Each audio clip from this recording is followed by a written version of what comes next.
Hey guys, what's up? So today I'm going to be looking at another budget LTD guitar. This time I went ahead and I put some active Seymour Duncan pickups in it, and we'll talk about it and we'll play some tones. So stay tuned.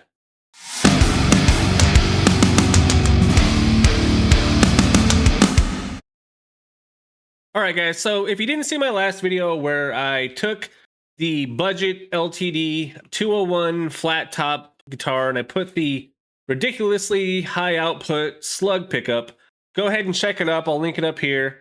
That video went crazy. People, just a lot of viewership on that one. That was pretty fun. But the second part of my whole diving down the rabbit hole of the new LTD models and the ones that they've recently come out with brought me to this guitar. Now this is the M200DX. It very much looks like the Josh Middleton signature guitar in a lot of ways. Similar strap body shape. It's got the reverse headstock, dual pickup design, very simple layout, volume, tone, three-way switch. And, you know, part of this guitar and what I wanted to do with it was check out the new, quote-unquote, Seymour Duncan Blackouts, the Alt Metal Blackout set. And if you notice, they have this, little S emblem right here. And if you're saying to yourself that these look suspiciously like the Mick Thomson Blackout pickups from Seymour Duncan, well, you'd be right, because these apparently are just the rebranded version of those pickups. And there is some indication that they might have tweaked these pickups a little bit compared to his old pickups, but no one seems to know exactly what that is or what that means. But ultimately, they are his old pickups just rebranded. So I was intrigued by that. Not to mention, just the look of this guitar really drew me in. I mean, this is a burled maple, like veneer thing going on top of a poplar body. There is a roasted maple neck here. See if I can focus in on that. Maybe. I don't know, my autofocus is a little bit wonky. Either way, roasted maple. It's got a scarf joint, so it's got, that kind of, budget look to it, but very stable. The fretboard is actually a rosewood fretboard. We have a 14-inch radius neck, nickel frets, and, it comes with just standard tuners. It comes with the LH150 pickups stock, and, it's just got all the budget kind of things, plastic nut that you would expect on a guitar in this price range, $399. But ultimately, I mean, the look of the guitar is just crazy good. And honestly, I did replace the tuners with some locking ones, but that was only because I had a set of left-handed locking tuners on hand, which is convenient, but I wasn't planning on replacing them. I didn't buy these for that purpose. I just happened to have them. Otherwise, I wouldn't have changed the tuners on this.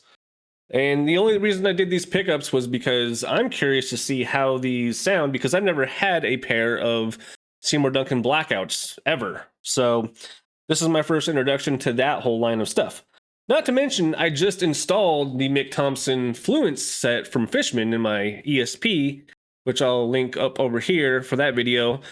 And I kind of want to see how the bridge pickup in this set compares to the Voice 1 bridge pickup voicing on the new Fishmans, to see if there's an improvement or if Mick has just kind of changed up some of his, tonal preferences. So let's get just to some of the tones on this guitar and some of the playability features and why I think these new budget LTDs are pretty damn good for the price. Okay, so I went ahead and pulled up one of my favorite newer plugins. I guess it's kind of new. I think it's been out for almost a year now, maybe. The Bogren Digital MLC Sub-Zero 100. The reason I like this plugin, especially for doing stuff like pickup demos, is to me it has a very transparent gain structure and sound. Not to mention that Bogren Digital just has some of the best built-in IRs, and if you look at the cab section, they already have their IRDX technology built into this plugin, so it has a more naturalistic kind of, in the room feel or sound. Can't really feel too much through monitors, but regardless, here's the default preset. I'm on the bridge pickup of these Alt Metal Blackout pickups.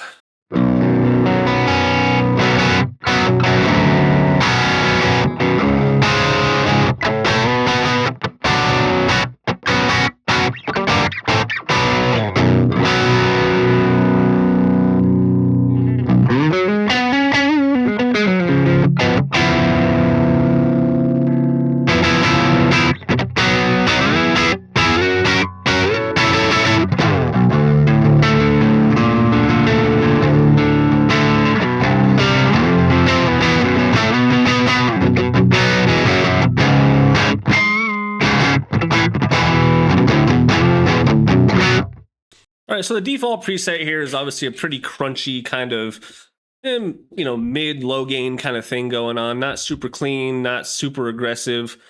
One of the things I do like about this pickup set is the neck pickup does the crunchy kind of bluesy stuff pretty well.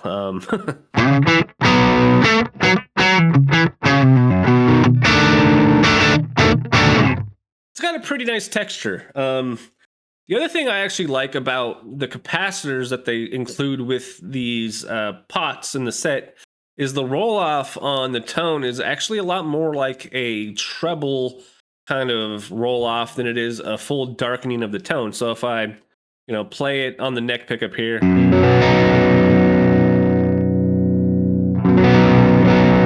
then I roll the tone all the way back, all you really get is the top end kind of rolling back.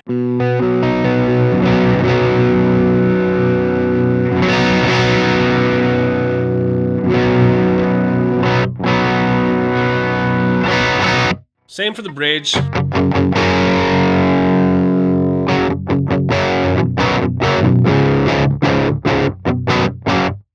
And I kind of like that because you don't just go from, real clear, punchy tone to like just a muddy mess when you roll down the tone. And there's actually some functionality to it. And, sometimes you get capacitors and pots that just tend to go super dark to the point that there's no reason to even have a tone pot. I don't typically use tone pots, but I can see where the application is useful. So if I move on to a high gain setting, which is kind of what I do here, and today I'm actually going to, instead of running the built-in boost pedal, which on this one, it is the Vanilla Sky, I'm going to actually use an external overdrive pedal in front of my interface. And what I have going on today is the Highwind Direwolf overdrive pedal. I have it set up for this preset in the DAW. And here's just what it sounds like without any overdrive engaged.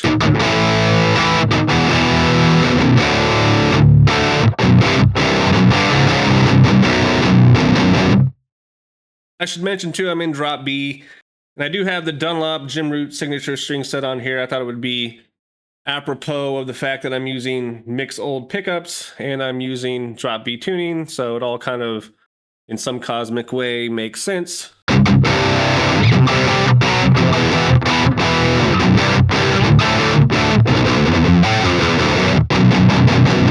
So let me engage the Direwolf, and here's this.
So, right away, what I'm hearing, from these pickups is quite a bit of saturation, quite a bit of push.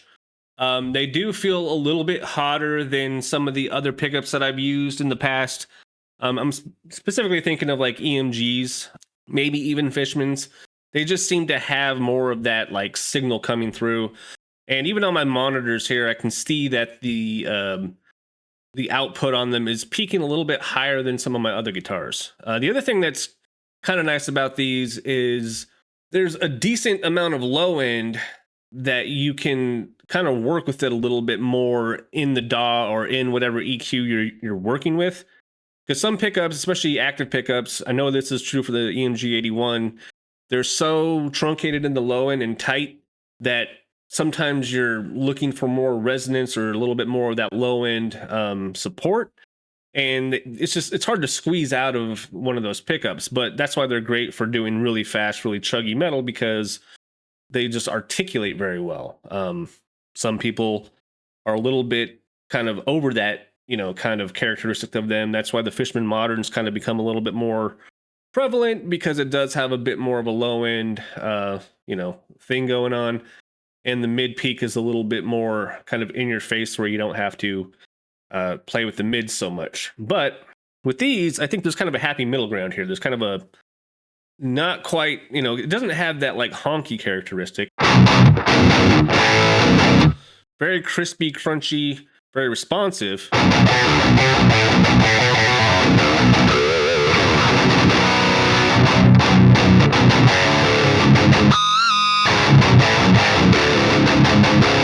And I really like that. And even with the neck pickup, we get a bit of definition.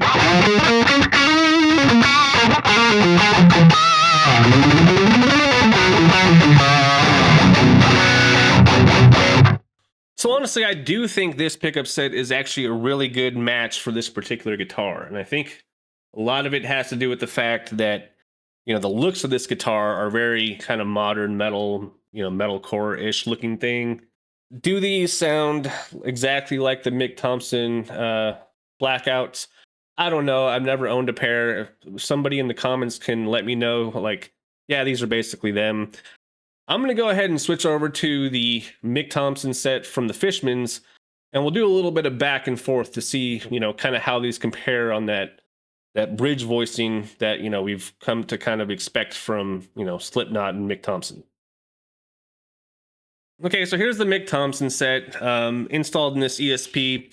Earlier in the video, I linked to the video going over the ins and outs of these particular pickup set.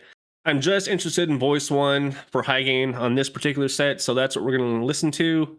So here's the Mick Thomson set.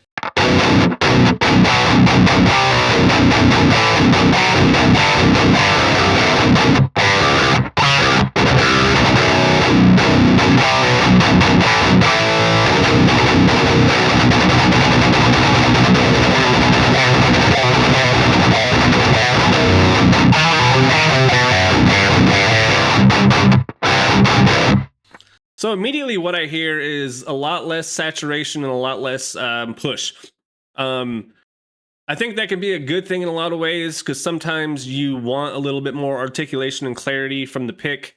And there's definitely not as much low end going on with this voice one on the Fishmans. There seems to be a bit more definition, especially in the mid range.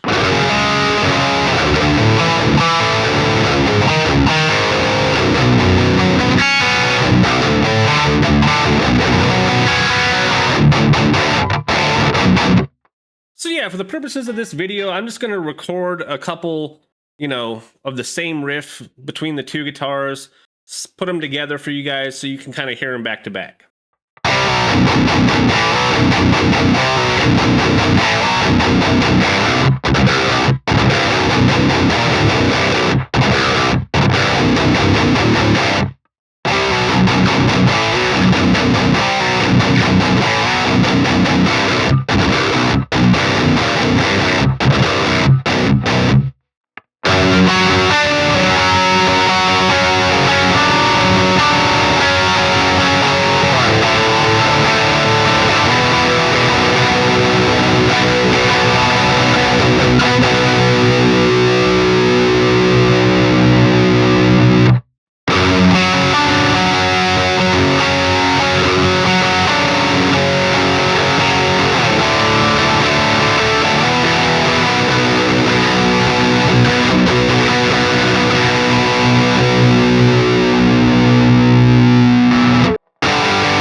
All right, so you heard some back-to-back kind of high gain noodle chugging, whatever you want to call it. And, you know, what could you hear? Because I could definitely hear a marked difference, especially in how the mid-range and how the saturation of both pickups kind of work. I don't think they sound that different overall. I do think Mick Thomson has a very specific kind of like feel and sound to like what he's looking for. But between the two pickups, I just think that, you know, the Fishmans are a little bit more refined towards a really specific kind of feel. There's a bit of a feel difference when you're playing on the two guitars. You know, obviously they're different guitars, but they're similar scale lengths. They have the same distance between the pickup and the bridge. Actually not too dissimilar in terms of neck material. That one's a maple neck. This is a roasted maple neck. There's actually a lot of similarities between the two guitars, to be honest. But overall, just listening back as I'm playing through, you know, just even this plugin, I get that the Fishmans just seem to have a very focused and kind of interesting attack and clarity in what they do, whereas these are a little bit more pushed and aggressive. So like the mid-range on these, they feel a little bit more scooped, mainly because I think there's a little bit more of an extreme low end and extreme high end going on. And I do like the sound of them.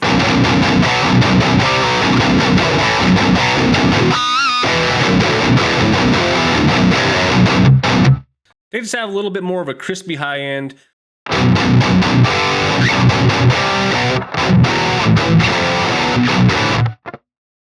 These are just a little bit more of everything when you compare the two.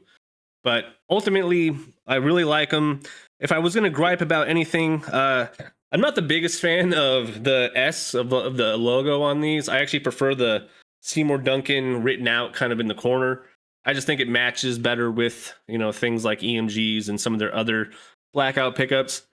I think aesthetically, the Fishmans have nailed what, you know, active pickups should look like. These are cool. They're not too, you know, it's not like an eyesore, but it's not my favorite aesthetic.